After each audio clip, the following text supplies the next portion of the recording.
네, 불러주셔서 감사드리고요. 보니까 우리 스태프진들이 굉장히 바쁘시네요. 제가 3시까지는 무조건 끝내드리겠습니다.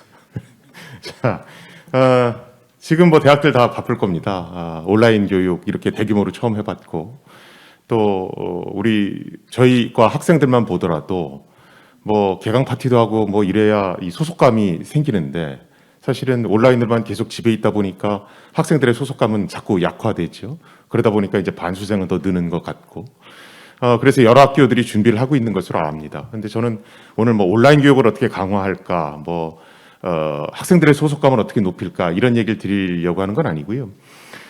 분명히 이제 코로나 이후에 우리가 다시는 코로나 이전으로는 못 돌아간다라고 얘기들 많이 합니다. 그럼 코로나 이후에 IT 기업의 근무 환경이 변할 텐데, 그러면 거기에 맞추려고 그러면 우리의 어떤 관련된 교육도 조금 내용이 변화해야 되지 않을까, 여기서 이 과제를 시작을 했고요. 사실은 뭐 저도 어떤 해답을 갖고 있는 건 아닙니다. 근데 이런 것들이 있고 이런 것들을 미리 한번 준비해 봅시다. 그래서 이렇게 한 중간 정도 연구한 결과를 문제 제기한다라고만 생각해 주시면 되겠습니다. 뭐 지금 이미 노동시장 많이 바뀌고 있죠. 기본적으로 대면으로 하던 업무를 온라인으로 전부 다 전환을 했고요. 그 다음에 온라인 쇼핑몰, 플랫폼을 통한 온라인 쇼핑몰들의 매출이 아주 급증하고 있습니다. 그리고 요새는 오히려 더 자동화 기기 같은 걸 좋아하죠. 그래서 편의점 같은 데 가더라도 요새 나온 편의점들은 사람이 없습니다. 사람이 없는 상태에서 자기가 물건 다 고르고 알아서 계산하고 나오는 식이죠. 거기다가 요새는 무슨 공연도 이제 랜선 무슨 공연, 그래서 온라인으로 보는 게 굉장히 익숙해졌습니다. 옛날에는 사실은 이런 시도를 못했죠. 하면 에이 저거 뭐 어디다 쓰겠어 뭐 이랬는데, 이제 코로나19에서 이렇게 할 수밖에 없게 되니까 저거 해볼 만한데? 이렇게 사람들 마음이 이제 굉장히 너그러워진 겁니다. 그런 상태에서 이제 경험을 하게 되니까 굉장히 이제 긍정적인 마음이 싹 트는 거죠. 제가 공무원 인재개발원에 이제 강의를 갔었는데, 올 한 해 동안은 이제 코로나19로 인해서 보통 이제 국장급으로 승진하시는 분들은 1년 동안 우리 연구년 비슷하게 휴가를 얻으십니다.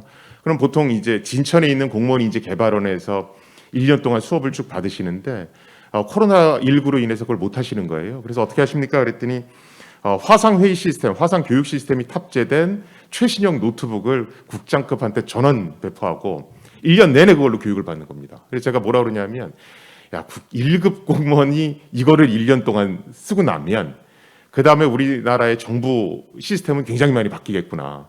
그런 얘기들을 많이 합니다. 이미 한국경제연구원에서 대기업을 대상으로 조사를 한번 해봤죠. 그랬더니 코로나19가 아마 노동시장에 비대면 유연근무제를 갖고 올 것이고, 분명히 일자리 감소가 될 거다. 그래서 이에 따른 대학 변화가 필요할 거다라고 분명히 얘기를 하고 있습니다. 먼저 뭐 가장 얘기가 많이 나오는 건 AI 얘기입니다. 그래서 지금 당장 우리가 코로나19가 많이 퍼진 곳을 보자면 콜센터 쪽에서 많이 퍼지고 있잖아요. 그래서 이미 콜센터 쪽의 인력들을 챗봇이나 이런 인공지능으로 바꾸는 작업은 이미 하고 있습니다. 카카오뱅크 같은 경우에도 실제로 그 콜센터 쪽의 인력의 40%에서 50%를 이미 챗봇으로 바꾼 상태입니다. 그런데 이제 그게 되는 것이, 예전에는 그 챗봇이나 인공지능 시스템을 쓰는 걸 주저한 거예요. 왜냐하면 전화해 봤는데 AI가 답변을 해주면 그렇게 매끄럽지가 못하거든요. 그러니까 이제 그러면 손님들이 바로 항의를 하시니까. 근데 코로나19 상황에서는 그렇게 해도 손님들이 이해를 하는 겁니다. 그러니까 이제 자꾸 챗봇을 쓰게 되는 거죠. 그러면서 인공지능 시스템은 계속 학습을 하게 되고 성능이 자꾸 좋아지는 거고요. 그렇게 되면 결국은 저런 콜센터 시장 같은 경우는 AI로 대체가 되겠죠. 그 다음에 금융권에서도 이미 어떤 무인 시스템, 예를 들어서 우리 인터넷 전문 은행이라고 그래서 점포가 없는 은행들이 굉장히 약진을 하고 있죠. 이미 카카오뱅크라든가 뭐 토스 이런 데서 실제로 앱을 적극적으로 쓰는 활성 유저의 수는 기존의 은행 수를 이미 은행의 어떤 고객 수를 이미 넘어갔습니다. 그리고 아까 말씀드렸듯이 뭐 우리 편의점에서 일단 AI 시스템을 이용해서 자동화시키는 건 벌써 진행되고 있고요. 자, 그렇게 되니까 앞으로는 AI 기술을 얼마나 잘 썼느냐 못 썼느냐가 기업에 굉장히 중요한 이슈가 될 겁니다. 자, 그럼 AI를 잘 다루느냐 못 다루느냐가 기업에 굉장히 큰 이슈가 되니까 기업에서는 당연히 AI를 잘 다루는 학생들을 뽑으려고 노력을 하겠죠. 이미 미국은 내셔널 사이언스 파운데이션의 지원으로 이미 초중등에서 어떤 전산이나 AI 교육을 의무화시켜서 시행 중에 있습니다. 중국도 2019년부터 300개 시범학교를 지정해서 하고 있고요. 우리나라 같은 경우도 2019년 12월에 인공지능 국가전략을 만들었고요. 그리고 2022년부터 AI를 초중등 필수 교육으로 지금 하려고 하고 있습니다. 그리고 우리 고대도 그렇지만 AI 관련한 여러 가지 연구센터 같은 것들이 이미 많이 생겼죠. 전문대학원도 생겼고요. 그다음에 두 번째는 아까 이제 최 교수님께서 잠깐 그 얘기를 하셨는데 개인과 데이터를 바라보는 관점이 조금 바뀔 겁니다. 뭐냐면 우리가 쓰는 데이터 중에서 개인 정보가 안 들어간 데이터는 거의 없습니다. 그렇죠? 그래서 근데 우리가 데이터를 활용해야 된다 그러면 사실은 거기에 대해서는 굉장히 거부감을 갖고 있었거든요. 거긴 내 개인 정보가 들어갈 수도 있는데 왜 그걸 활용해야 되지? 그런데 코로나를 겪으면서 이런 것들이 조금 바뀌고 있다는 겁니다. 우리가 예전에 카카오톡 망명, 뭐 텔레그램 망명 이런 얘기가 있었습니다. 뭐냐면 카카오톡이 뭐 수사기관에 이렇게 협조를 해서 정보를 뭐 다 보여줬다. 뭐 이런 어떤 기사가 신문에 나면서 우리 전부 다 텔레그램으로 망명합시다. 이래서 한번 난리가 났었죠. 그런데 얼마 전에 N번방 사건이 있었습니다. N번방 사건에서 아동 성착취물을 이제 텔레그램 같이 실제로 수사기관에 추적이 안 되는 보안 메신저를 통해서 사고 팔았죠. 그래서 N번방 사건이 딱 있고 나서 실제로 올 3월에 텔레그램을 총탈퇴합시다. 저런 운동이 실제로 있었습니다. 굉장히 웃긴 거죠. 옛날에 카카오 망명할 때는 카카오가 프라이버시를 안 지켜준다고 해서 망명을 한 건데 N번방 딱 터지고 나니까 텔레그램이 너무 무책임한 거 아니야? 이거 다 탈퇴합시다. 뭐 이런 식으로 이제 국민들의 보는 시각이 바뀐 겁니다. 사실은 이런 N번방에서 가졌던 이런 의식이 코로나로 인해서 훨씬 더 증폭됐죠. 아까 최 교수님께서 한국은 프라이버시를 희생해서 K-방역에 성공하고 있다. 그래서 논문을 쓰시는 과정에서 촘스키 교수하고 다툼이 좀 있었다. 뭐 얘기를 하셨어요. 실제로 네이처지에서는 한국에서는 프라이버시를 희생해서 코로나19와 잘 싸우고 있다. 뭐 저렇게 기사가 나오기도 했습니다. 저는 강경화 장관이 아주 얘기 잘했다고 생각을 하는데 실제로 프랑스 방송에 나와서 사생활 보호는 절대 가치는 아니고 법의 테두리 안에서 제한될 수 있다. 저렇게 얘기했죠. 저는 사실은 정보 보호를 하고 있습니다만 저 얘기가 일정 부분 저는 옳다라고 생각을 합니다. 뭐 이거는 너무 깊이 들어가서 제가 그냥 간단하게만 보여드리는데요.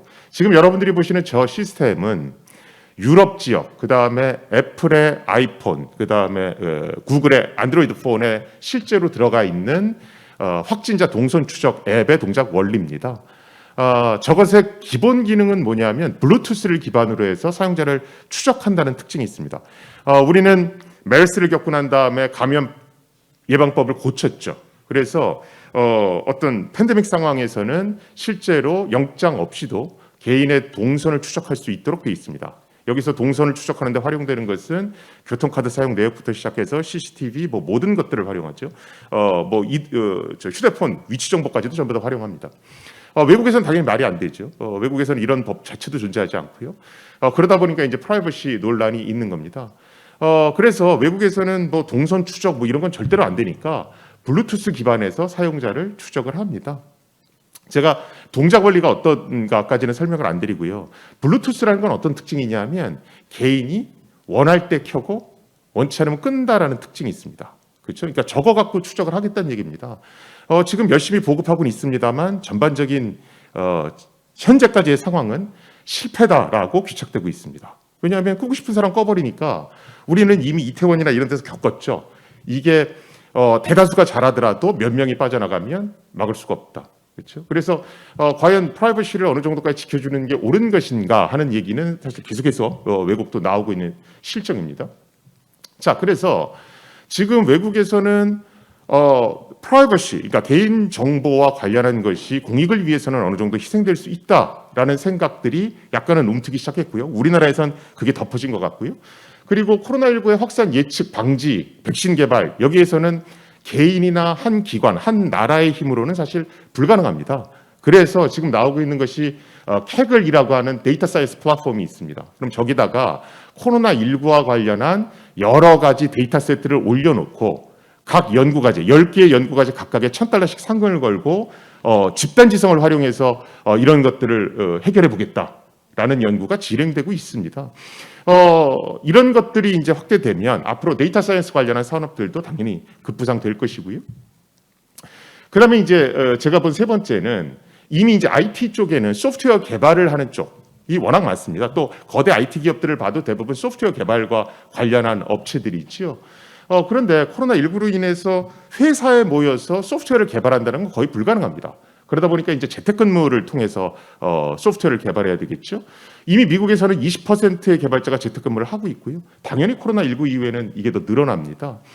페이스북은 코로나19하고 상관없이 앞으로 재택근무를 늘리겠다 이렇게 얘기하고 있고요. 당연히 실리콘밸리의 집값은 떨어지고 있습니다. 그리고 오늘자 신문에도 나왔죠. SK텔레콤의 경우에는 코로나19가 끝나도 우리는 재택근무를 계속해서 진행해 보겠다 이런 얘기들을 하고 있습니다. 자, 근데 문제는 뭐냐면 외국 같은 경우는 재택근무가 굉장히 익숙해져 있습니다. 그러다 보니까 관련 시스템이나 소프트웨어를 개발하는 사람들도 거기에 맞춰서 훈련이 잘 된 상태로 나오거든요. 근데 우리나라는 기본적으로 한 곳에 모여서 사람의 얼굴을 보면서 소프트웨어를 개발하고 일하는 방식에 굉장히 익숙해져 있습니다. 그러다 보니까 이제 무슨 문제가 생기냐면 우리나라는 다큐멘테이션을 굉장히 못합니다. 예를 들어서 우리가 무슨 소프트웨어 개발하는 걸 학교에서 가르칠 때 문서 작성하는 법 이런 거 가르치진 않거든요. 근데 개발 문서를 작성하는 건 우리가 교양 시간에 장문 공부하는 건 얘기가 좀 다릅니다. 그렇죠? 근데 우리는 사실은 전통적으로 이런 문서를 잘 작성한다라는 교육이 그렇게 충실한 그런 나라는 되지 못했었거든요. 그러다 보니까 현장에서는 문서 노가다라는 표현들을 많이 쓰죠. 그래서 학생들이 그거 시키면 그냥 튕겨져 나가버리는 겁니다. 자, 그래서 이런 것들의 변화가 일단 1차적으로 예상되는데 그럼 이거에 맞춰서 우리 교육들도 일정 부분 변해야 되지 않는가라는 생각이 있고요. 첫 번째는 AI입니다. AI. 당연히 좋은 AI를 개발하고 뭐 좋은 기업을 만들어서 외국에 진출하는 건 굉장히 좋지만 제가 얘기하는 AI 교육은 우리가 지금 마이크로소프트 워드, 엑셀, 뭐 파워포인트 이게 전산학과 학생들만 하지는 않잖아요. 고려대학교의 모든 학생들이 저걸 다룹니다. 그렇죠? 그러면 마이크로소프트 워드 프로세스, 파워포인트, 엑셀 이런 거 다루듯이 AI를 그냥 일상생활에서 굉장히 자연스럽게 다룰 수 있도록 가르쳐야 된다는 겁니다. 거부감을 없애야 된다는 거죠. 그렇죠?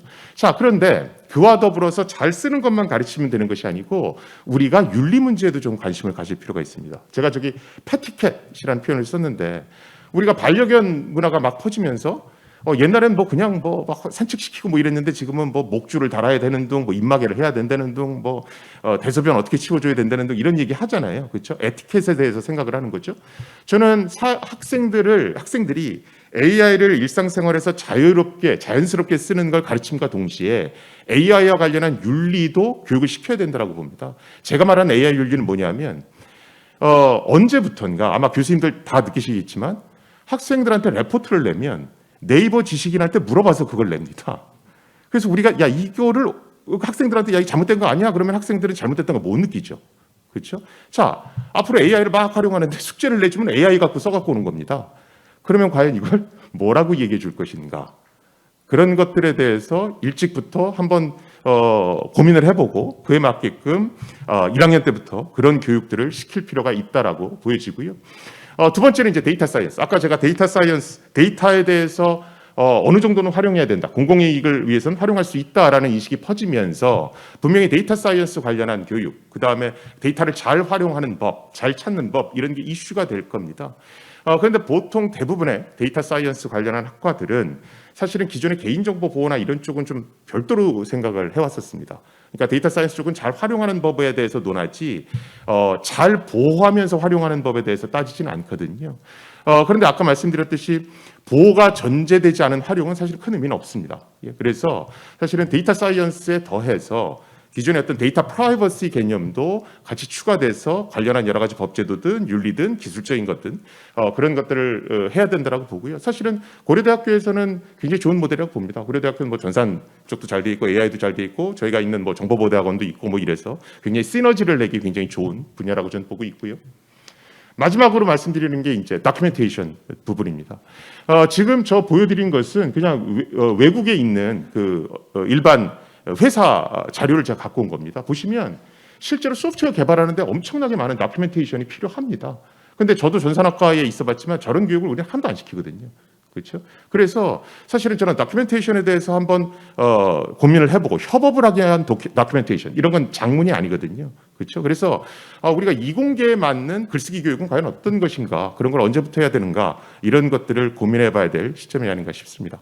예, 들어주셔서 감사합니다.